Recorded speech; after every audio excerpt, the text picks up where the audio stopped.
सुस्वागतम विद्यार्थी मित्रांनो.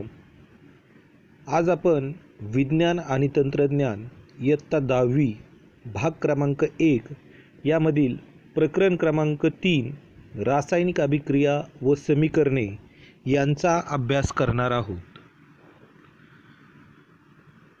विद्यार्थी मित्रांनो, रासायनिक अभिक्रिया याबद्दल जाणून घेताना आपल्याला दैनंदिन जीवनामध्ये काही बदल जाणवतात, त्यांच्याबद्दल आपण सर्वप्रथम माहिती पाहूयात. आपल्याला एका तक्त्यामध्ये काही दैनंदिन जीवनातील घटना दिलेल्या आहेत आणि त्यांचे रूपांतर किंवा वर्गीकरण आपल्याला भौतिक बदल आणि रासायनिक बदल यामध्ये करावायचे आहे. घटना क्रमांक 1, बर्फाचे पाण्यात रूपांतर होणे. याला भौतिक बदल असे म्हणतात. याचं कारण भौतिक बदल केवळ द्रव्याची अवस्था किंवा रूप यांच्यात बदल करतो किंवा होतो आणि हा बदल बऱ्याच वेळा तात्पुरत्या स्वरूपाचा असतो. अन्न शिजणे. विद्यार्थी मित्रांनो, ही घटना रासायनिक बदलामध्ये मोडली जाते. याचं कारण असं आहे की रासायनिक बदल हे तात्पुरत्या स्वरूपाचे नसतात, तर ते कायमस्वरूपी घडणारे असतात. त्याचबरोबर रासायनिक अभिक्रिया किंवा रासायनिक बदल होताना द्रव्याचे संघटन बदलते आणि हा बदल कायमस्वरूपी असतो. मग अशाच प्रकारे आपण पुढील घटनांचे वर्गीकरण करू शकतो. फळ परिपक्व होणे, रासायनिक बदल. दुधाचे दह्यात रूपांतर होणे, रासायनिक बदल. पाण्याचे बाष्पीभवन होणे, भौतिक बदल. जठरामध्ये अन्न पचणे, रासायनिक बदल. डांबरगोळी हवेत उघडी ठेवल्यास तिचा आकार कमी होणे, हा देखील रासायनिक बदल आहे. शहाबादी फरशीवर कडप्प्यावर लिंबाच्या रसाचे डाग पडणे. त्याचप्रकारे उंचावरून पडून काचेची वस्तू फुटणे. या सर्व घटनांना आपण भौतिक आणि रासायनिक बदलामध्ये वर्गीकरण करू शकतो. मग रासायनिक अभिक्रिया शिकत असताना आपल्याला भौतिक आणि रासायनिक बदल यांच्याविषयीची माहिती असणं आवश्यक आहे. तापमान, दाब यांच्यासारखे परिमापी बदलल्यामुळे भौतिक बदल घडतो. बऱ्याच वेळा भौतिक बदल हा प्रत्यावर्ती असतो. भौतिक बदलामध्ये द्रव्याचे संघटन आहे तसेच राहते. उदाहरणार्थ, बर्फ तापवल्यावर त्याचे पाण्यात रूपांतर होते व पाणी थंड केल्यावर त्याचे बर्फात रूपांतर होते. या उलट एखाद्या प्रक्रियेत द्रव्याचे संघटन बदलले तर त्याला रासायनिक बदल असे म्हणतात.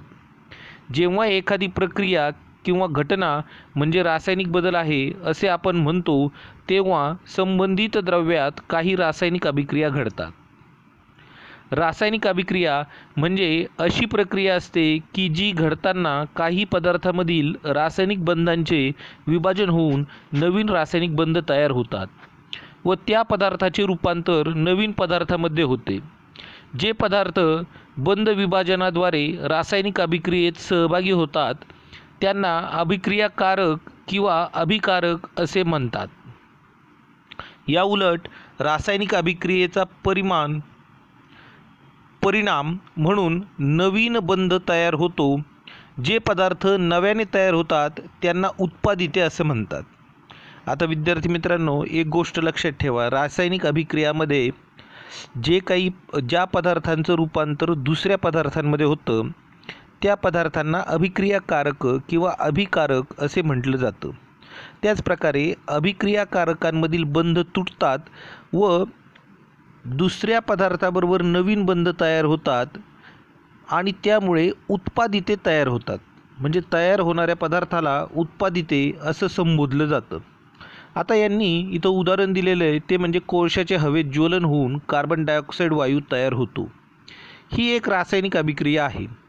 या अभिक्रियेत कोळसा व ऑक्सिजन हे अभिकारक आहेत तर कार्बन डायऑक्साईड हे उत्पादित आहे. रासायनिक अभिक्रिया दर्शविण्यासाठी रासायनिक समीकरण हे लिहिलं जातं. कसं लिहिणार मग ते? तर C + O2 it gives CO2. रासायनिक समीकरणे. आता विद्यार्थी मित्रांनो, रासायनिक समीकरण म्हणजे काय ते आपण पाहूयात. आता इथे यांनी एक छोटीशी अभिक्रिया घेतलेली आहे की ज्याच्यामध्ये कॉपर सल्फेट हे निळ्या रंगाचं द्रावण आणि त्यामध्ये जस्ताची पूड घातल्यावर झिंक सल्फेट रंगहीन द्रावण तयार होते. आता ही रासायनिक अभिक्रिया पुढील संक्षिप्त स्वरूपामध्ये त्यांनी मांडलेली आहे. कॉपर सल्फेट याचं द्रावण घेतलं आहे अधिक जस्ताची भुकटी हे घेतलेलं आहे. म्हणजे विद्यार्थी मित्रांनो, कॉपर सल्फेट आणि जस्ताची भुकटी ही अभिक्रियाकारके त्यांनी वापरलेली आहे किंवा अभिकारके आपण यांना म्हणू शकतो. आता यांची रासायनिक अभिक्रिया झाल्यानंतर आपल्याला काय मिळतं आहे? झिंक सल्फेटचे द्रावण मिळतं आहे आणि तांबे मिळते. म्हणजे हे दोन्ही काय झाले? त्यांची उत्पादिते झालेली आहेत. अशा प्रकारे शब्दांच्या स्वरूपात केलेल्या रासायनिक अभिक्रियेच्या साध्या मांडणीला शाब्दिक समीकरण असे आपण म्हणत असतो. आता हेच शाब्दिक समीकरण अजून संक्षिप्त रूपामध्ये ज्यावेळेस आपण लिहितो, कशाच्या आधारे? रासायनिक सूत्रांच्या आधारे. तर आपण कसं लिहू शकतो पाहूयात. Copper sulphate plus zinc it gives मध्ये बाण दाखवला आहे आणि ZnSO4 zinc sulphate plus copper. आता रासायनिक सूत्रांचा वापर करून रासायनिक अभिक्रियेच्या संक्षिप्त स्वरूपात केलेल्या मांडणीला रासायनिक समीकरण असे म्हटले जाते. म्हणजे ज्या वेळेस रासायनिक सूत्रांचा वापर केला जातो आणि रासायनिक अभिक्रिया संक्षिप्त स्वरूपामध्ये मांडल्या जातात त्यावेळेस त्यांच्या मांडणीला रासायनिक समीकरण असे म्हटले जाते. आता वरील समीकरणामध्ये कॉपर सल्फेट आणि जस्त ही अभिक्रियाकारके आहेत हे आपण पाहिलेलं आहे. त्याचप्रकारे ही रासायनिक अभिक्रिया पूर्ण झाल्यानंतर आपल्याला कॉपर म्हणजे तांब्याचे कण व रंगहीन झिंक सल्फेट याचे द्रावण मिळते. ही उत्पादिते आहेत. मग ह्या उत्पादितातील आयनिक बंध अभिक्रिया होताना तयार झालेले आहेत. म्हणजे अभिकारकामधील आयनिक बंधांचे विभाजन होऊन झिंक सल्फेट या उत्पादितातील आयनिक बंध हे तयार झालेले आहेत. मग अशा प्रकारे आपण रासायनिक समीकरणे वापरू शकतो रासायनिक अभिक्रिया शिकण्यासाठी. त्यानंतर रासायनिक समीकरणांची लेखन हे कशा प्रकारे आपण करत असतो त्यासंबंधी काही नियम आहेत का आणि ते नियम कशा प्रकारे आपण पाळायचे आहेत यासंबंधी माहिती पाहूयात. नियम क्रमांक 1. रासायनिक समीकरण लिहिताना अभिक्रियाकारके डाव्या बाजूला तर उत्पादिते उजव्या बाजूला लिहितात. त्याचबरोबर अभिक्रियाकारकांपासून उत्पादितांच्या दिशेने जाणारा बाण या दोघांच्या मध्ये काढतात. हा बाण रासायनिक अभिक्रियेची दिशा दर्शवितो. विद्यार्थी मित्रांनो, आपण रासायनिक समीकरण लिहिताना अभिक्रियाकारके डाव्या बाजूला ही लिहित असतो तर उत्पादिते उजव्या बाजूला लिहित असतो. त्याचप्रकारे आपण ज्या वेळेस अभिक्रियाकारके आणि उत्पादिते लिहितो तर त्यावेळेस त्यांच्यामध्ये हा बाण दाखवलेला असतो. जर नियम क्रमांक 2, जर 2 किंवा अधिक अभिक्रियाकारके किंवा उत्पादिते असतील तर त्यांच्यामध्ये अधिक या चिन्हाचा वापर केला जातो. विद्यार्थी मित्रांनो, जर 2 किंवा जास्त अभिक्रियाकारके किंवा उत्पादिते यांचं समीकरण आपण लिहित असलो तर त्यांच्यामध्ये प्लस साईन म्हणजे बेरजेचं चिन्ह हे आपण दर्शवित असतो. नियम क्रमांक 3, रासायनिक समीकरण जास्त माहितीपूर्ण बनविण्यासाठी अभिक्रियाकारके आणि उत्पादिते यांच्या भौतिक अवस्था समीकरणात नमूद करतात. आता एखादी रासायनिक अभिक्रिया जास्त माहितीपूर्ण बनवायची असेल किंवा लिहायची असेल तर त्यांची अभिक्रियाकारकांची आणि उत्पादितांची भौतिक अवस्था आपण तिथे लिहू शकतो. यासाठी वायुरूपासाठी G वापरला जातो, स्थायू रूपासाठी S वापरला जातो आणि द्रव रूपासाठी L वापरला जातो.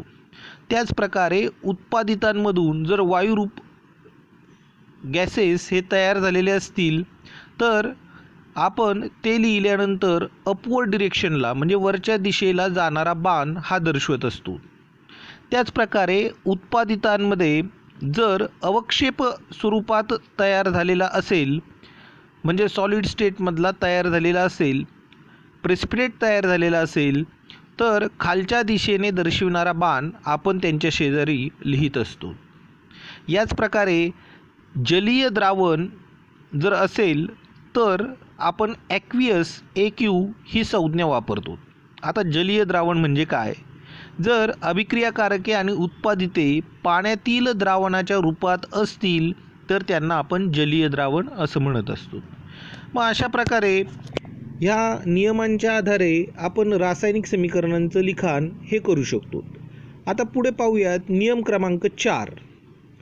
जेव्हा रासायनिक अभिक्रिया घडविण्यासाठी बाहेरून ऊर्जा किंवा उष्णता द्यावी लागते, तेव्हा अभिक्रिया दर्शक बाणाच्या वर त्रिकोण असे चिन्ह काढले जाते. याला डेल्टा, त्रिकोण असं वेगवेगळे नावं आहेत. आता उदाहरणार्थ चुनखडी तापवल्यावर आपल्याला चुनखडी तयार होते हे जर लिहायचं असेल तर कॅल्शियम कार्बोनेट त्याची अवस्था म्हणजे स्थायू म्हणजे कंसामध्ये S सॉलिड आपण बाण दर्शवला आहे आणि त्याला उष्णता दिली म्हणजे बाणाच्या वर आपण त्रिकोण काढला आहे. अभिक्रिया कशी होते पाहूयात. कॅल्शियम कार्बोनेट त्याला उष्णता दिली, कॅल्शियम ऑक्साईड म्हणजे चुनखडी आणि कार्बन डायऑक्साईड मुक्त झाला आहे. कार्बन डायऑक्साईड लिहिला, तो मुक्त झाला आणि त्यामुळे आपण त्याला अपवर्ड डिरेक्शनला वरच्या डायरेक्शनचा किंवा दिशेचा बाण आपण इथे दर्शवलेला आहे. त्याचप्रकारे कॉपर सल्फेटचे जलीय द्रावण आणि जस्ताची पूड यांच्यात अभिक्रिया होताना उष्णता बाहेर पडते हे दर्शवणारी सुद्धा अभिक्रिया इथे पुढे दिलेली आहे.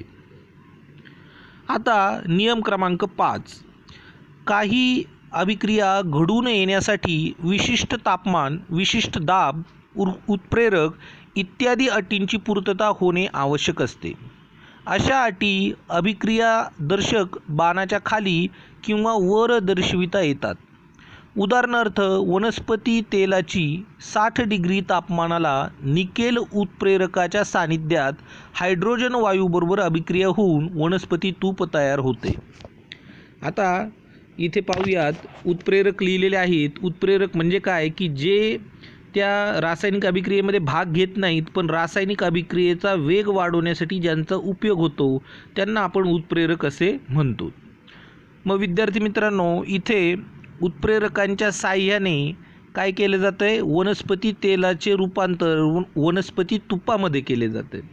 मग अशा प्रकारे या नियमांचा आधार घेऊन आपण उत्प्रेरक देखील रासायनिक अभिक्रियेमध्ये लिहू शकतो. आता आजच्या लेक्चरला एवढ्यापर्यंतचा अभ्यास आपला आहे. सर्व विद्यार्थ्यांनी ह्या सर्व स्लाईडमधल्या नोट्स व्यवस्थित वर्गपाठाच्या वहीमध्ये लिहून घ्यायच्या आहेत. त्याचप्रकारे वर्गपाठाच्या वहीमध्ये झालेल्या प्रकरणांचा स्वाध्याय देखील आपल्याला सोडवायचा आहे. जेव्हा आपली प्रत्यक्ष शाळा सुरू होईल तेव्हा हे सर्व स्वाध्याय मी तपासणार आहे. धन्यवाद.